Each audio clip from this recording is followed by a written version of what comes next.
And welcome to College Football Now, our weekly webcast where we talk everything college football. I'm Brant Parsons. With me, as always, our national college football writer, Matt Murschel, on Back to the Future Day. No Back to the Future gimmicks from us. We're going to keep it just straight and narrow. We tried to get Huey Lewis to perform, but he was too busy. So I would like to send a message out, though, to all of the Back to the Future hoaxes that will now go away. You will no longer have your friend post, hey, today is Back to the Future Day in the middle of 2012. All those hoaxes have gone, they've perished, and it's a shame. And kids, if you don't know what Back to the Future is, you need to Google it. So if you're watching us, you probably know what it is. Let's go back to the future. Let's go back to the weekend. Florida visited LSU in a big SEC game, the first game for the Gators this season without Will Grier as the quarterback. And you had Tran Harris starting this one. A fake field goal is the difference as LSU wins 35-28. Tigers led at halftime 28-14. Florida rallied to tie it at 28-28. Leonard Fournette, 31 carries, 180 yards, 2 touchdowns. The key in this one, though, Brandon Harris, quarterback for LSU, 202 yards, 2 touchdowns. Florida rushed the ball for only 55 yards. Tran Harris was sacked 5 times and went 2 for 10 passing on those final 2 drives. No sacks for the UF defense. Now, when I go over all those numbers, talk about how Leonard Fournette got his 180. Brandon Harris had a great game. Florida struggled to run the ball. Tran Harris sacked. No sacks by the Florida D. Yet they were still in this game all the way till the end.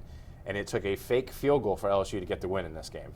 Yeah, it really did. And it goes to show you the Mad Hatter shows why he is the Mad Hatter. Les Miles, head coach, really able to take advantage of a situation where I'm sure Jim McElwain and his staff thought this was kind of a nose-to-nose type battle on the field. And then what do? You pull out the fake field goal, which Florida is very used to seeing, the last couple of years. Back to the future. Back to the future. There you go. So, I was impressed by Florida's performance. I felt like this Florida team was probably going to give LSU the best challenge right now. We talk about with Leonard Fournette.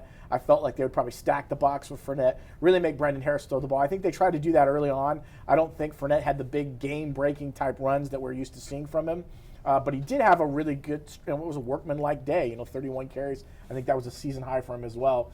But again, Brandon Harris taking advantage of it. I thought Trayon Harris did a great job at quarterback. I felt like, again, the offense changes a little bit with Harris at quarterback. They're able to, maybe do a little more, kind of scramble him out of the pocket, get him to throw the ball down the field. Made some terrific throws, especially late in the game as well.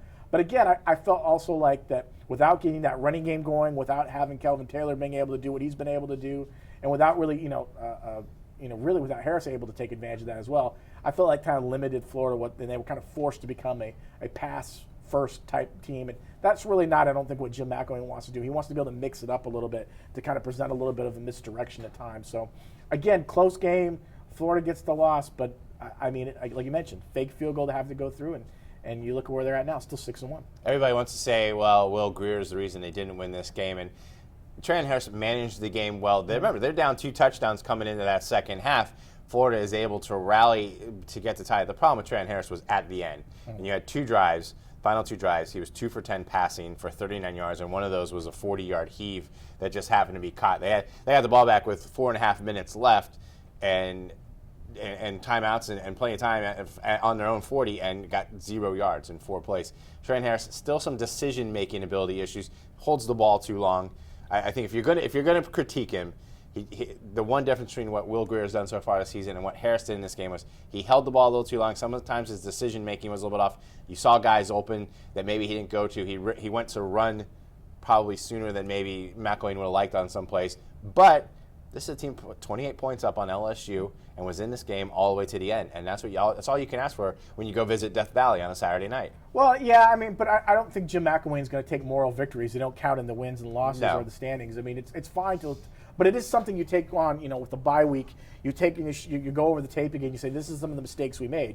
I think at the end we talked about Harris being 2 of 10. Throwing the ball at the very end. That's tough because again, you're limited by you have to get the ball down the field. You have to take advantage of those situations. You mentioned, some bad decision-making as well. I think that was theirs too. But I think you take this game, you take the tape, you show it this whole week, you rest your players up, you get them kind of, get them a little bit healthy going into that. Because, again, you got a big week coming up, after this week going against Georgia, a game that really could decide who wins the SEC East. And we'll talk more about, we're going to break down on this program the Power 5 conferences, where they stand right now, and who's in the driver's seats, if you will. So we will talk about Florida again. We mentioned a classic like Back to the Future. We can mention another classic, and that is Charles Dickens' A Tale of Two Cities. Florida State, Louisville, the lead wrote itself, A Tale of Two Halves. Louisville led Florida State 7-6 at halftime. Florida State looked terrible in the first half. Even got Everett Golson to the point where he was yelling at his offensive line. They came out in the second half. They scored touchdowns on their first 5 drives of the second half. They end up winning this game 41-21. Dalvin Cook, 163 yards, 2 touchdowns. He did come out twice for hamstring work, but he says he's getting better. Everett Golson, again, poised, confident. The Everett Golson that Florida State hoped to get, 372 yards, 3 touchdowns. Kermit Whitfield, a big game receiving. But really, this was a tale of two halves. They looked sluggish. They looked at it. They did not look like the team that had beaten Miami just 7 days before in that first half. But obviously, Jimbo Fisher did something at halftime, because they came out in the second half and looked like the Florida State team we expect to see at Doak Campbell. Well, you heard some of the players grumble a little bit about the noon kickoff time, about the idea of being up, but I mean that, I think coming off a big win against a rival like Miami, I think Florida State probably came out a little sluggish. I think one of the things that Louisville did, give them credit for this, I think they were really aggressive on the defensive line. I think they really got to Everett Golson, and they made him have to speed up his play. And I think that was something that probably in the second half was something that helped them out. I think when we saw Golson kind of speed up what he was doing, he was really getting rid of the ball a lot faster. I think sometimes if there's one really big knock on Everett Golson this year so far, it's that he holds on the ball too long. I think he needs to make a decision, throw the ball, and get rid of it quickly, and let your playmakers do something. Some of that could be this whole idea of, I don't want to make a mistake. I don't want to turn the ball over. I don't want to, get too loosey-goosey with it. But I think if you take advantage of that and get rid of the ball quicker, I think the offense is able to do some things that we got to see in the second half. That being said, that second half was the best half of football that Everett Golson has played at Florida State this year. And I think that's got to be encouraging for Jimbo Fisher. You can just take that second half, get rid of the first half, take the second half of the tape, and say, listen, this is where we want to see you do. And I think, again, when you have a guy like Dalvin Cook who's able to help out, that takes a little bit of pressure off you. But, one thing I would be concerned about if I'm a Florida State fan is you look at Cook's, his status with the hamstring. I know he says he's going to be fine. It's going to be, don't worry about it. But when those injuries kind of continue to linger on, eventually something's going to happen where that hamstring is going to go, and they can't afford to lose Cook. Because I think if they have to go without him for a couple games, I think that really hurts and limits this offense and really throws more pressure on Everett Golson to be perfect. If they have to go without him for a quarter, I think it affects this offense. One thing to notice from this game for FSU on a concern side, of course, would be the play of the pass defense for the second straight week. You and I talked about going in. Lamar Jackson, the quarterback for Louisville, came into this game, a freshman quarterback, 3rd in the country in rushing yards for quarterbacks, running backs, for whatnot. They did hold him to 30-some yards rushing, but he threw the ball over 300 yards, 3 touchdowns. Trey Marshall lost for the season in this game with a biceps injury in the first quarter. Second game he missed. Second game that Florida State's pass defense struggled. It was James Quick in this game was the big guy with 3 touchdown catches for, I think it was James Quick. It's Quick's the last name. 3 touchdowns for Louisville in this game, and just really tearing up the Florida State D. If there's a concern, it's the pass defense. Won't come into play this weekend because they play Georgia Tech, but down the line, there are some concerns there in the secondary. Clemson. I'm looking at a team right now, Clemson. Listen, Florida State in the last 2 weeks has given up 6 touchdowns through the air and only 1 interception. So for a strength that was supposed to be, their biggest thing, for Florida State was supposed to be their secondary, they're having trouble right now. And I think a lot of that is, I think Louisville did a good job of going a little bit up tempo. I think they pushed the ball down the field, and they took advantage of a softer kind of secondary that was willing to give up some of those, inside intermediate routes maybe for 10, 15, 20 yards, and those players were able to take advantage of that. That would be a concern if I'm Jimbo. You need to work on that. As you mentioned, against Georgia Tech, you're not going to get that. But I think, again, down the road, when I'm looking at a Clemson team, Deshaun Watson, Dabo Swinney, all those guys are going to take advantage of it. They see that. They know the stats. Florida State did sack Louisville 5 times in that game. So one positive there in the pass defense. It's time to talk about UCF. Our favorite time of the program. It's when everything screeches to a halt. UCF lost at Temple on the weekend. They did have a lead in the fourth quarter, heading into the fourth quarter. In this one, they lose 30-16. No offensive touchdowns for UCF in the game. Their points came on a pick six and 3 field goals. I mentioned that lead is 16-14. They had 134 total yards in the entire game. UCF's offense, 134 total yards. Temple, 361. They rushed the ball at 212 yards. Jahad Thomas, a big reason for that. He had 3 touchdowns. Justin Holman struggled again at the quarterback spot, 10 for 31, 2 INTs, 67 yards. At this point, we're just wondering if UCF has a win in him. And we weren't expecting him to get one at Temple, and we're not expecting them to get one against Houston. But this is a young team. This is a team ravaged by injuries. But this is also a team that there's no bright spot to even look at and be excited about at this point. Well, I would argue a little bit. You're gonna bring me back up. I'm gonna bring a little bit back. I'll help bring you up, UCF fans. Come with me, okay? I'll show you how to do it. Uncle Matt's going to make it all better. The first half of the game, I mean, UCF has done a great job in the first half of games right now, it seems, most of their games. They've been able to come out and really do what they want to do. I think the problem is the second half. The second half of this team somehow, and you can expect that with a very young team, is that they don't know how to finish. They don't know how to finish these games. You mentioned they were up 16-14. They could have taken advantage. They were struggling offensively. All they needed really was one score, and I think they would have won that game. But if they can find a way to finish, if Coach O'Leary and his staff can kind of get this opportunity to kind of show them time and time again, we were right there. All it's going to take is 1 or 2 plays, and maybe we win this game. I think that's where you got to take a positive from this, is the idea of we were in these games, we had leads, we were moving forward. That being said, I also think that there's some concerns. I think Justin Holman injury may not be 100%. If you look the way he played against Temple, I don't feel like he's got good grip on the ball. I don't feel like he's doing a great job, of making those decisions.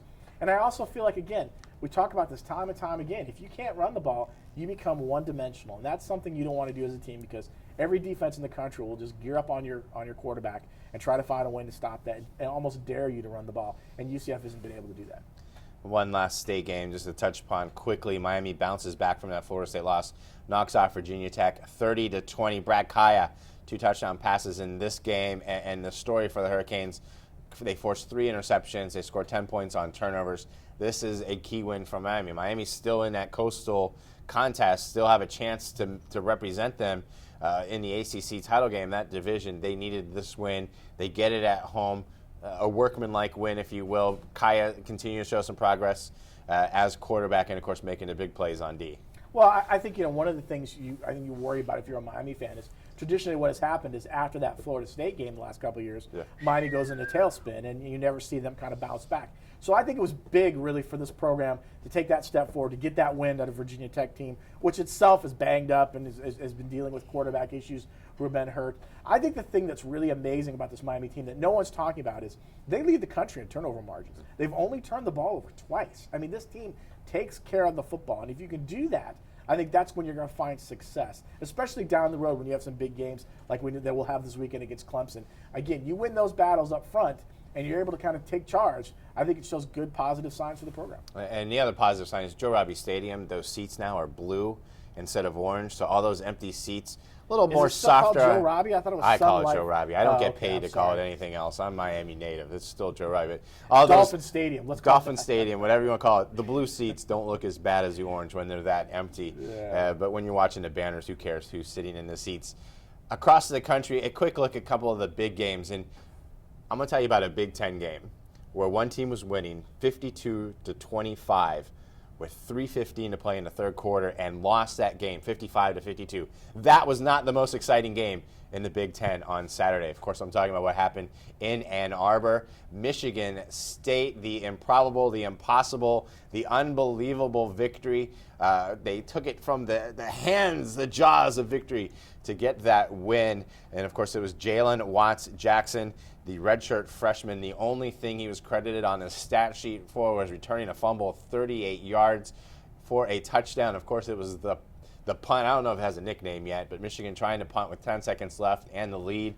Punter drops the snap, turns, twists, throws. You've seen the highlight by now, but this was just an incredible finish. I don't know if I've seen a more incredible, improbable finish in college football. Well, I was asked that, and the closest you can come to is the Iron Bowl in 2013. But that still had overtime. That still had overtime. Michigan State was beaten. They're undefeated. At one point, they're the number 2 team in the country. You're watching your Big Ten hopes go down, your playoff hopes go down. I think that's the closest huge. thing you could think about. If you're talking about a significant play, a play that would probably be replayed over and over and over and over again for the next 5 or 10 years, it's going to be this play when you talk about it, as much as we talk about what's happened in the Iron Bowl. But again, you talk about how close it was to happening. You look at the idea that ESPN was showing their closing credits. They were showing Desmond Howard on the sideline, giving the thumbs up that they were winning with a big smile. And then next thing you know, all of a sudden, there's the fumble, and then Michigan State runs it back and everything. Listen, I've been asked time and time again, what went wrong? What would you have done?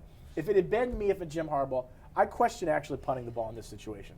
I think what I would have done is brought my quarterback out. I think you and I talked about this earlier. Either have the quarterback do the quick snap and then punt, do a quick little punt, because there was no one back. They had everyone up front to rush the punter.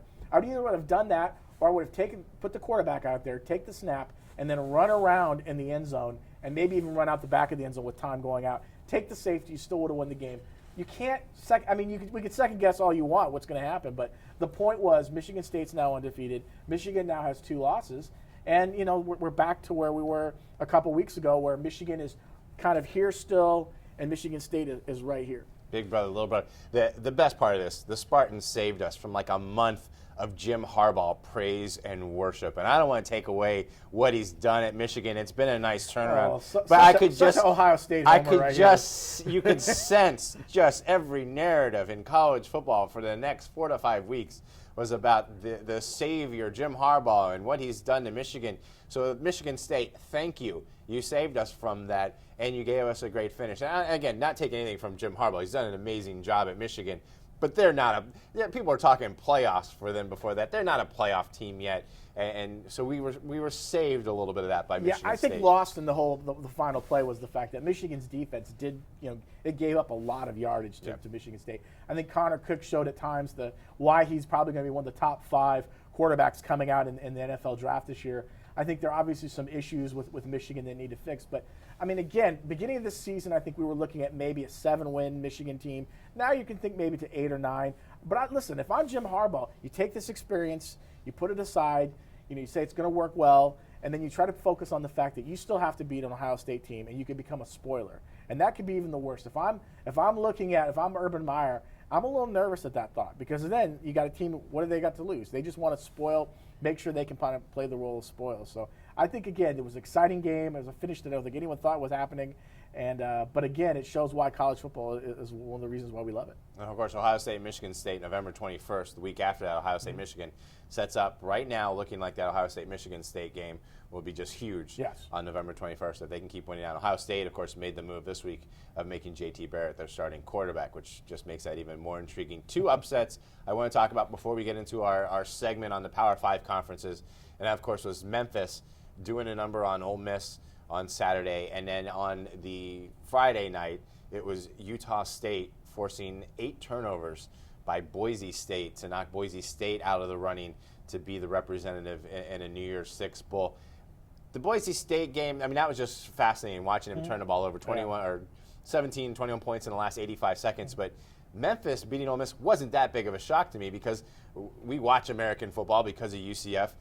Memphis is a good football team, and I you know me, I haven't been a big Ole Miss believer, but this is how good Memphis can be. Yeah, and I think it really goes to show you what Justin Fuente, the Memphis coach, has been able to do with this program. They're coming off a 10-win season last year. Now they're undefeated this year. They're ranked.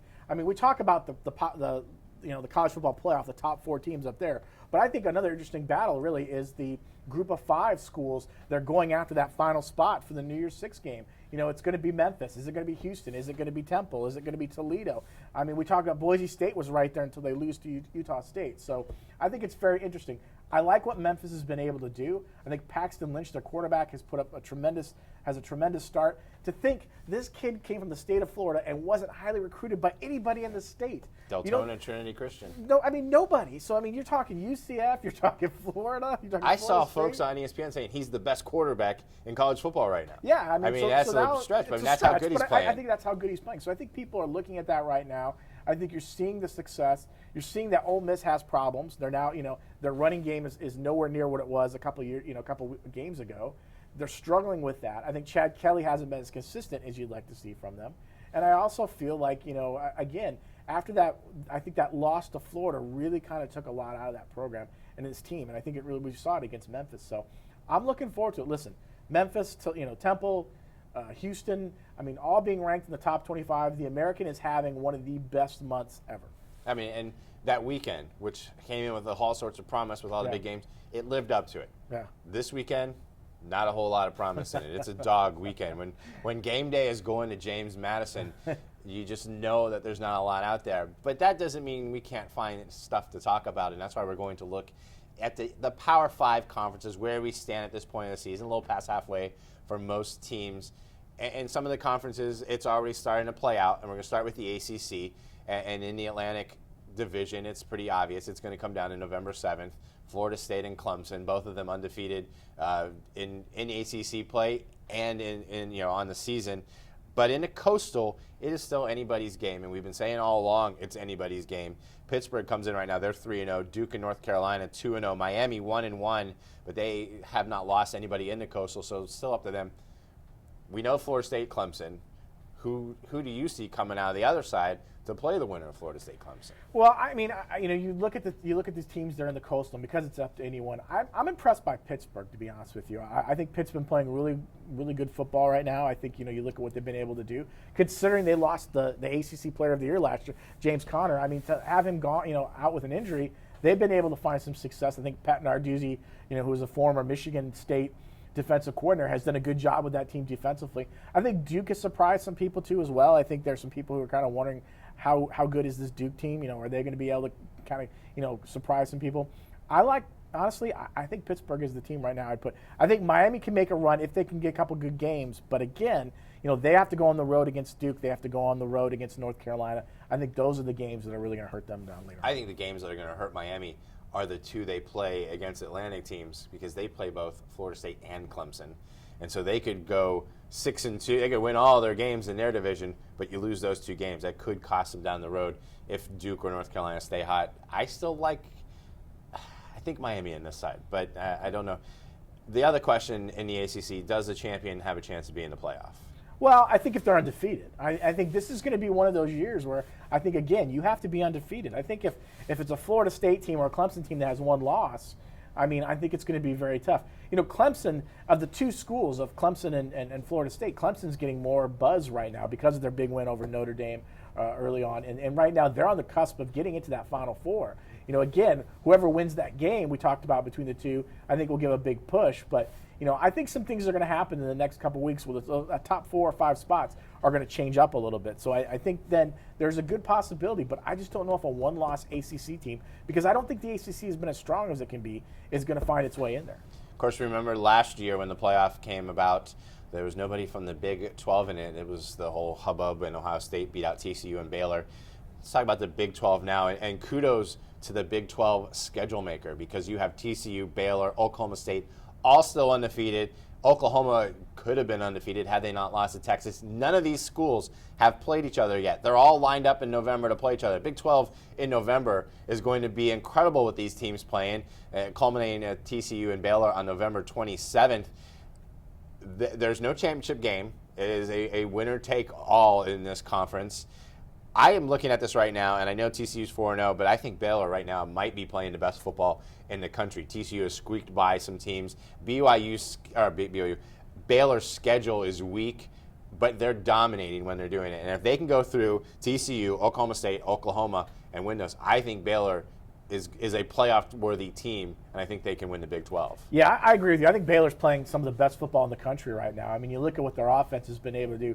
It's been outstanding. We know they can score points. We know they're going to get their yards. But I think Seth Russell really, again, our Browse system, he takes guys, and every year it seems he puts someone new and puts them in the quarterback position, and boom, they become, Heisman discussion. And I think Seth Russell is one of those guys. He leads the country between running backs, quarterbacks, whatever, with 11 yards per play. And if you think about that, that's amazing. Every play is 11 yards, whether it's passing, running, whatever, on total offense. So I think you're looking at that. I think he's showing that he's got the ability to really kind of take his game to the next level. As you mentioned, their schedule is not as strong, really going until they get into November when they play a couple teams. I think that TCU game at the end of the year is going to be really tough for them, but I think it's also the opportunity. I think Baylor's defense, too, is playing really well right now. They give up some points here and there, but nowhere near like TCU. I think TCU really is having troubles with its defense. And the Big 12 champ, do they get in the playoff this year? I think Baylor. I think Baylor's going to be the team. I think Baylor will find a way to win it, and if they, especially because they're going to finish up with that TCU game, and I think that's going to be really the big one. All right, the Big Ten, we've touched upon it some. At least we talked the East, Ohio State, Michigan State. They're lining up for their big game on November 21st with Ohio State, Michigan the week after, finishing off that one. In the West, the team we had written down all year to be there, the Iowa Hawkeyes, 3-0, and they already have a win over Wisconsin and Illinois and Northwestern in that side. They are in the driver's seat in the West to reach that Big Ten title game. And I think both of us will probably say whoever wins the Ohio State, Michigan State is the favorite to win this conference. But if Iowa goes undefeated and knocks off Ohio State / Michigan State in the Big Ten title game, what happens then? Is undefeated Iowa 13-0 is? That's a good question because really Iowa's not getting a lot of love when you look at the rankings. I mean, they're not really, because I don't think people are looking at them thinking well, this team's going to be undefeated when they get to that point. But they very well could if you look at their schedule. I mean, their schedule is so soft in the second half, it's almost embarrassing. I mean, they should easily be undefeated and get to that, Big Ten title game. I think if they somehow were to win the Big Ten title, I'm just not sure if they're going to be ranked high enough to get there. Again, I think it depends on who's ahead of them. I think Baylor, if an undefeated Baylor team is there, they're going to get in. I think if the SEC winner is there, they're going to get in. I think the Pac-12 maybe, but you never know with them. So it's a very good possibility. I mean, I know people scoff at the idea of Iowa being in the playoff, but I mean, who would have thought maybe this is the year because there are no really kind of dominant teams in college football. And, of course, the reality of this is I think Ohio State, and this is no homerism, but I think Ohio State is starting to click. Urban Meyer, the big decision this week that I thought he should have made 6-7 weeks ago, and that's naming the captain, J.T. Barrett, the starting quarterback. They scored 38 points against a good Penn State defense over the weekend. They have Rutgers this week on the road, a chance to kind of stretch those legs a little bit with J.T. Barrett as a quarterback. Are they? I mean, this is the topic each week, but is Ohio State, are the Buckeyes starting to figure this all out? Are we starting to believe in them? Whereas early on we had some questions. Are they believable yet as a national title contender? I think not yet, just because, I mean, no, don't get me wrong. I think the last 2 weeks, Urban Meyer's done a great job. Like a lot of good coaches, you do. You tinker. You tinker around. You try to find ways to find what's the best way to get the most points or the most out of your players. We saw what he did with J.T. Barrett last week, start putting him in red zone packages, really kind of utilizing his mobility, able to take advantage of that. In the last 2 weeks, Ohio State, more importantly, is 12 for 12 in the red zone. So I think that's something that Urban Meyer really wants to look at. He also wants to look at turnovers. This team has turned the ball over a lot, and I think that's a concern of this. And that's one of the reasons why when you look at a guy like Cardale Jones, who has 5 interceptions and who's also fumbled the ball 5 times, I think you look at J.T. Barrett and think, well, he's got better ball security. I think there's better opportunity for us not to turn the ball over in these key situations. And then you also hand the ball off to Ezekiel Elliott. So I think defensively the team is getting better every week. And I think offensively, if they start hitting their stride, this team is scary. I think this weekend against Rutgers, it'll be interesting to see how the offense, moves forward. Does it really kind of rally around Barrett and perform well? If they start putting up 40, 50 points again, this is exactly what happened last year. Remember when they lost to Virginia Tech? All of a sudden, they were using that to kind of spearhead everything moving forward. We could see that sort of thing happening around J.T. Barrett this week. We'll probably skip over our player to watch segment later for time reasons, but your guy this week was J.T. Barrett, and you're looking to see what he does. And if Ohio State, I've said this all along, if they insist on running the offense that they're running this year, you need to do it with J.T. Barrett, because if they insist on the read option, that is what he excels at. His decision-making, his ability to hold the ball to the last second, either handing it to Zeke or keeping it himself, is a big factor in this. And I think he fits very well into that offense. He's obviously a favorite of the team. He was named a captain as a sophomore. I mean, he wasn't even starting, and he's a captain on this team. You're looking at him for the same reason everybody's looking at him, though. It's now time. It's his offense now again. It'll be his first start of the year. What can he do now from the beginning?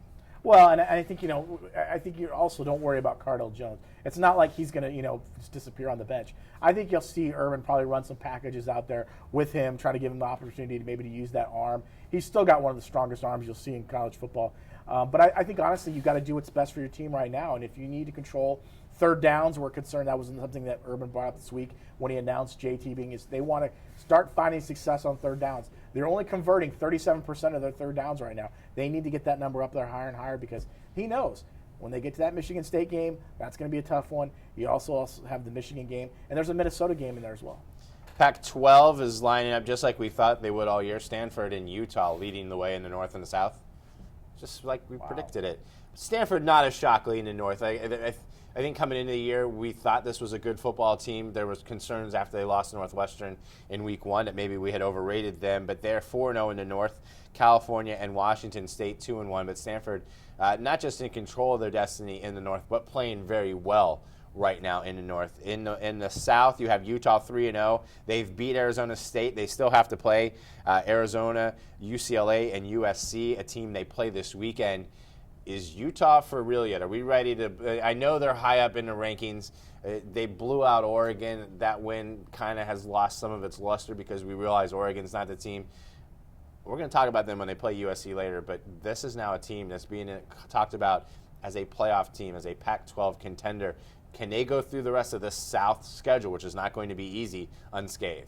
Yeah, I think they can. I mean, I feel like in the last couple of weeks, we're really starting to see them hit their stride. When we talk about, I think this is the more complete team out of the Pac-12. I think offensive, defensively, special teams. I think this team is doing everything right now. And if they survive through the Pac-12 South undefeated, to me that just shows that they've done a pretty good job. Considering you got UCLA, USC.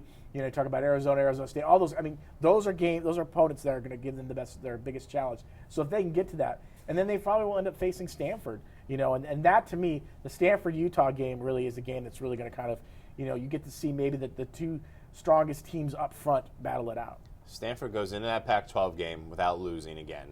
They beat Utah. Is a one-loss Stanford good enough for the playoff? Well, again, I don't think so. I think they're going to look at, but again, if they win the Pac-12 championship, the selection committee has already said that they're looking at championships as high. They're ranking them up higher than I think they would have thought of. So I think if they are the Pac-12 champion and they've got one loss, I think they can find their way there. Finally, the SEC, we touched upon it a little bit. The East, I think it's coming down to the game on Halloween in Jacksonville, Florida, and Georgia. The Gators 4-1 in the SEC. That just with that loss to LSU. Georgia 3-2. Florida, after the Georgia game, they get to play South Carolina and Vanderbilt to finish off their SEC schedule. Have to think they're big favorites in both of those. If they need to be able to beat Georgia, who's coming in this game a little banged up because obviously Nick Chubb lost for the year.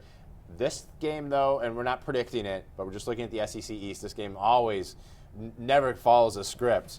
But the SEC East goes to the Florida-Georgia winner. I think we're both safe in saying that. Yeah, I think you could say that. I mean, it would take something catastrophic to happen to really kind of throw the SEC East into chaos. But I think this is a game that again, it comes down to this game, and I think we just don't know. I mean, every year we think that we know. Last year we thought that Florida was going to get destroyed by Georgia, and they come out and do the opposite and flip the script. So again, I think it's going to be one of these two teams. At this moment, I would take Florida to win the East. I think Georgia is struggling right now. They put against Missouri this past weekend. They looked horrible. That was one of the worst games I think I've seen football-wise. I think Florida, if they play their cards right and they can handle Georgia, I think they win the East. Yeah, I got to go with Florida on that. I'm still believing the Gatorade enough that they'll win the East. I don't know what you're talking about. Yeah. I was behind LSU all along. In the West, LSU does lead the way 4-0. Alabama 3-1. A&M, Ole Miss 2-1 each. Alabama needs to win out. They need Ole Miss to lose another conference game. I think it's going to happen. This comes down to obviously November 7th, LSU and Alabama. That's the game that is looming out there. I still think Alabama comes back and wins the West. But when you look at this LSU team, you have to think with Leonard Fournette and Brandon Harris showing his maturity, he has a chance in this one. LSU has to play all these teams. They play Bama at Bama on November 7th, at Ole Miss on November 21st, and they finish off with Texas A&M on November 28th. This is still up for grabs, and even Texas A&M and Ole Miss are still in this, even though they don't look like they're in it right now. But I think it's coming down to that LSU-Alabama game. Yeah, that's what I think, too. I think Alabama's going to win that game, to be honest with you. I mean, at this point, barring injuries and stuff. Because I just think right now, Alabama resembles a little bit to me like what Ohio State went through last year. They get that early loss. I think people kind of wrote them off, said they're done. We're not going to have to hear about them for the rest of the year. Their dynasty's over. I didn't write them off. I just want everybody to know. I said on this show, weeks ago Alabama was going to still win the West. And so then they came out and then they did what they had to do and they won. They played some really good football. Last week was some of the best football we've seen them play. I mean, think about this. They had 3 interceptions for pick sixes, for touchdowns. That's a school record. That's incredible. You look at Derrick Henry. Derrick Henry's playing really well. Jake Coker right now is not turning the ball over. He looks efficient. I think that's all they can ask for him. I think everything is going and right now it's starting to click for Alabama. And if they get to that LSU game and they can put away LSU, then I think the road ahead is a lot easier. And out of that Nick Saban covered comes Calvin Ridley, the next superstar receiver for Alabama. He's already has 3 touchdowns. He's a big play threat for Bama. We talked about this weekend. It is a dog weekend. ESPN Game Day going to James Madison. Only one game involving top 25 teams, but there's still some games here we're going to talk about and pick. We're going to start off with that one top 25 matchup. Texas A&M visiting Ole Miss. It's a 7 o'clock start on ESPN. It is the first road game of the season for Texas A&M. They're coming off that loss to Alabama. Can you believe that first road game of the season this late in the year? They have 2 neutral site games so far. First time they've left the state of Texas, yes, if I'm not mistaken. Yes, going really far too, all the way to Mississippi. Watching this game, Ole Miss coming off that loss to Memphis, they still lead the SEC in scoring in 43.6 points per game. And I found this interesting just in my research for the show. They've scored 305 points so far this season through 7 games. That is more than their season total in 2004, 2005, 2006, 2007, 2011. I know it's Ole Miss, but that's how strong this offense has been. Can Texas A&M bounce back? Can Ole Miss bounce back? Well, I think that's the game, is to figure out which one of these teams can do a better job. I think you look at what A&M went through last week. I think they realized that Kyle Allen can't do it all on his own, and he needs to find some protection and get the ball out to his receivers and let those playmakers do it. I think defensively, they didn't look as good. I was a little bit stumped by that as well. And then Ole Miss. I mean, Ole Miss really has had problems. They can't seem to be able to get that running game going. Now they'll get Larry Tunsil back this week, so I think that'll help them out a lot on the offensive line. But I also think they may be without Robert Kenichi, who suffered a concussion, playing on offense. For running the ball. So I think that could be a big factor. I'm going to say Texas A&M in this game. I think it's going to be really close, and I think it's really going to be one of those games that could come down to the last play of the game. Yeah, I'm going hotty toddy. I'm just going with the home team because this one's a toss-up to me. I don't know who's going to bounce back more, so I'm going with Ole Miss. Number 3, Utah on the road at USC. This is the Pac-12 game we kind of hinted at. We know all the problems that are going on with Southern Cal. This is interim head coach Clay Helton's Coliseum debut. The last time Utah won in LA was 1916. It's been a while. Utah won this game last year, 24-21. Devontae Booker, he's the name to watch for Utah, and I think Cody Kessler is the name to watch for USC. His numbers aren't as impressive as they were earlier in the season. His efficiency's down. It's still on a school record pace, but he's thrown a few picks since then. But this is USC now coming off a strong performance against Notre Dame, a loss, but a team that rallied together after just the nightmarish week that they had with their head coach, Steve Sarkisian, and the whole soap opera around that. They get to come home this weekend. They get to be a spoiler. They're still in the Pac-12 South race, and they get Utah. This is, to me, a chance to actually see how real this Utah team is. Yeah, and I agree with you because I think you look at what I think it's the worst case scenario for Kyle Whittingham, the Utah coach, because you go on the road, you come into a hostile environment. USC fans will come out really to support this team, especially with everything that's gone on. That they're coming off a tough loss to Notre Dame, where they played probably some of their best football really this season. I think Cody Kessler's playing well, and I think if I'm Clay Helton, the interim coach, you just throw the playbook out. I mean, at this point, you're just trying to win games. You want to get that win because if you can get a win, I think that'll do wonders for this program. I'm going to pick USC in this game. I'm going to go with the upset. I like what happened. We saw a couple of years ago, Ed Orgeron came in as an interim head coach. He got the big win at the Coliseum, stood up with the sword, chanted, and got the fans all excited. I think Clay Helton's going to get the job done as interim coach today against Utah. I'm picking USC too. I thought I was crazy, but obviously I'm not too crazy. No. They're favored in the game. They're favored in the Vegas game, and I thinks think they're that's favored. And I think it's good. And I'm not a believer completely in Utah. I mean, this is a Utah team that just I forget how many interceptions they forced against Cal, and it was still a close game. I'm not ready to call Utah the best. If Utah wins this game, then you have my backing on that. Tennessee visits number 8 Alabama. This is the CBS game on Saturday at 3:30. The long-standing rivalry. Tennessee has lost 8 straight games in this series, but their comeback win over Georgia 2 weeks ago was their 3rd largest in Tennessee history. So they're coming in on a happy note. We're talking about this game because there's no other games to talk about this weekend, but do we really see Tennessee putting up much of a fight against Alabama on Saturday? No, I don't think so. The only thing I would watch is Joshua Dobbs, the Tennessee quarterback. I think he's done an amazing job, obviously being a dual threat. We saw what he was able to do against Florida, kind of helped them rally back a little bit, so to speak, before they gave up the touchdown at the end. I think, Alabama right now, like I mentioned earlier, is playing some of the best football right now. I think their offensive line is protecting Jake Coker really well. I don't think he's having to scramble as much. I think Coker is getting comfortable. He's not making mistakes. Derrick Henry had over 236 yards last week.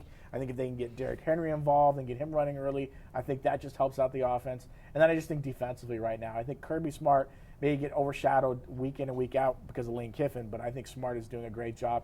He's this guy who could be playing for a job because, to be honest with you, his name has come up for a couple openings, including South Carolina. There's some big openings out there. The Volunteers have lost 24 straight to top 10 teams. Make it 25. Alabama wins this one. Washington visits Stanford, number 10 Stanford, 10:30 on Saturday night on ESPN.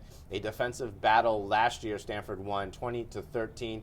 We talked a little bit about the Cardinal. Washington comes in with a true freshman quarterback, Jake Browning, the first ever to start a season as a true freshman for UW. Stanford has won 6 of its past 7 meetings with Washington. I think people are a little higher on the Huskies before the game against Oregon, not as high now. I don't think they have a chance to compete with Stanford, who seems to be on all cylinders right now. I want to say in this game, come on Pac-12, come on ESPN, wake up. These games need to be earlier. I can't be staying up at 10:30 at night to watch the Washington Stanford. I need these games to be around the 8 o'clock, 9 o'clock hour, so I actually can get to bed on a good time. But it hurts. I mean, joking aside, yeah, we're old. We don't like to go to bed that late.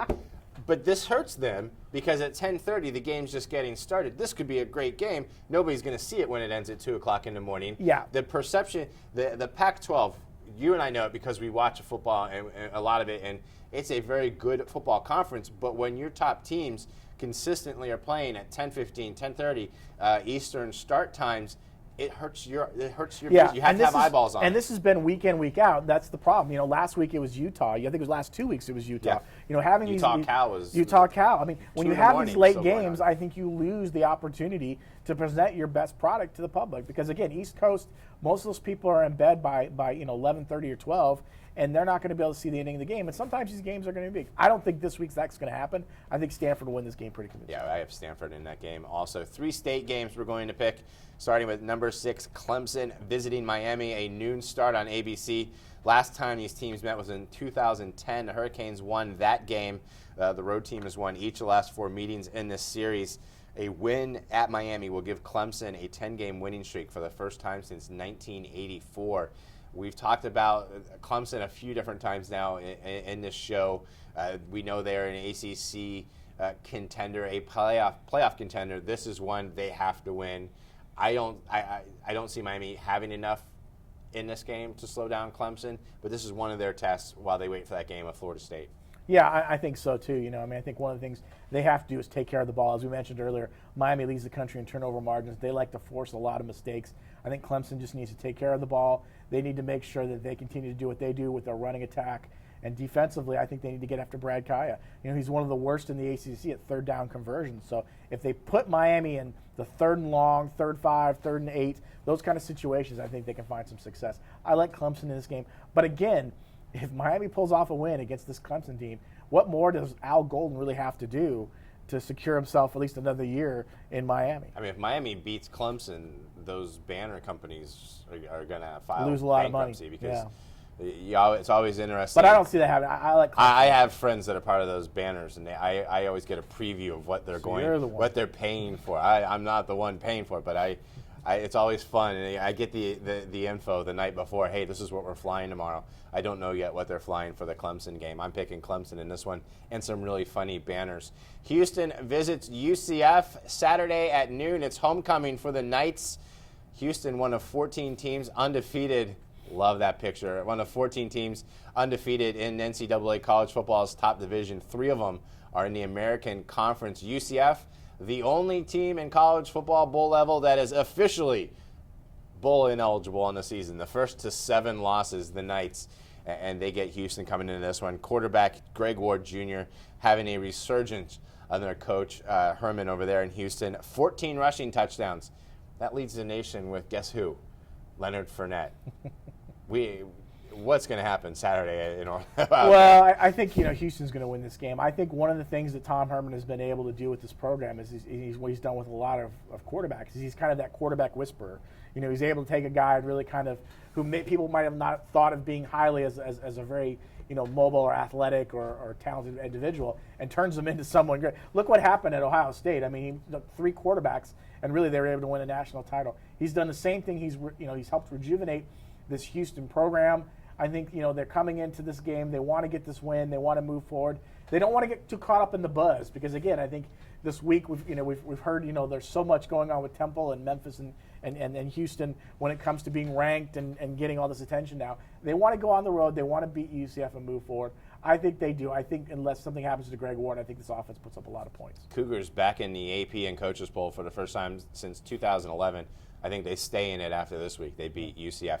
Last game we're going to talk about, Florida State heads to Georgia Tech on Saturday evening to face the Rambling Wreck, and they're Rambling Wreck right now. Georgia Tech 0-4 in the ACC. These 2 teams have met in 2 of the last 3 ACC title games. They won't meet in the ACC title game this year.